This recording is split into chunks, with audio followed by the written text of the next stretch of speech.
இன்னைக்கு நான் போன இடம் beef lovers please assemble Abdullah beef shop pakoda தான். ஸோ இது வந்து எங்கே லொக்கேட் ஆயிருக்கு அப்படின்னா ராமாபுரத்தில் சாந்தி மெடிக்கல்ஸ்க்கு ஆப்போசிட்டில். ஸோ பிகாஸ் ஏன் நான் இதை சொல்கிறேன் அப்படின்னா இவங்களோட நேமை நீங்கள் மேப்பில் போட்டு சர்ச் பண்ணிங்கன்னா கண்டிப்பாக கிடைக்காது. ஸோ இவங்ககிட்ட பீஃப் தவா fry and beef keema and beef pakoda. இங்கே நான் உங்களோட ப்ரைஸ் லிஸ்ட் ஆட் பண்ணியிருக்கேன் பாருங்கள். பீஃபோட நுரையீரலில் சிப்ஸ் இது பக்கோடா மாதிரி போடுறாங்க அண்ட் கட்லெட், நிறையா விஷயம், நிறையா வெரைட்டிஸ் வச்சுருக்காங்க.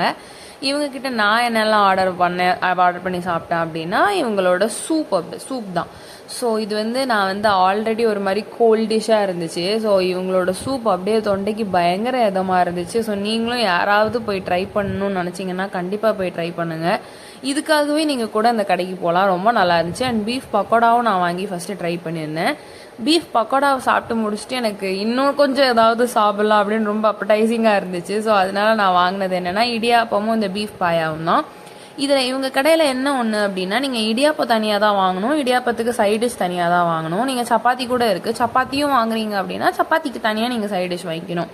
அவங்க வந்து சப்பாத்திக்கு தனியாக சார்ஜ் பண்ணுவாங்க, சைட் டிஷ்க்கு தனியாக சார்ஜ் பண்ணுவாங்க. இந்த பீஃப் கீமா வந்து 70 rupees சார்ஜ் பண்ணாங்க.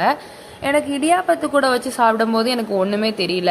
இட்ஸ் டூ குட், ரொம்ப நல்லா இருந்த மாதிரி இருந்துச்சு. பட் லைட்டாக இதில் உப்பு கம்மியாக இருந்த மாதிரி எனக்கு இடியாப்பத்துக்கு ஃபீல் ஆச்சு. பட் சப்பாத்தி கூட நான் வச்சு சாப்பிடும்போது ரொம்பவே உப்பு இடிச்சுது. இந்த கீமாவில் உப்பு சுத்தமாக போடாத மாதிரி எனக்கு ஃபீல் ஆச்சு. மித்தபடி எல்லாமே ஓகே. இவங்ககிட்ட price varieties also too fair தான்.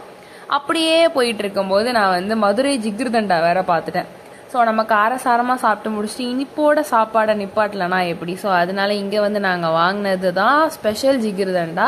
ஸோ இதில் வந்து அந்த பாசுந்தி அண்ட் ஜிகிர்தண்டா எல்லாத்தையும் மிக்ஸ் பண்ணி கொடுத்தாங்க ஸ்பெஷலில்.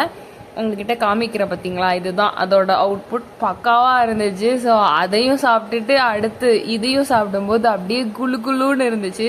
ஸோ நீங்கள் யாரெல்லாம் இந்த மாதிரி ட்ரை பண்ணியிருக்கீங்கன்னு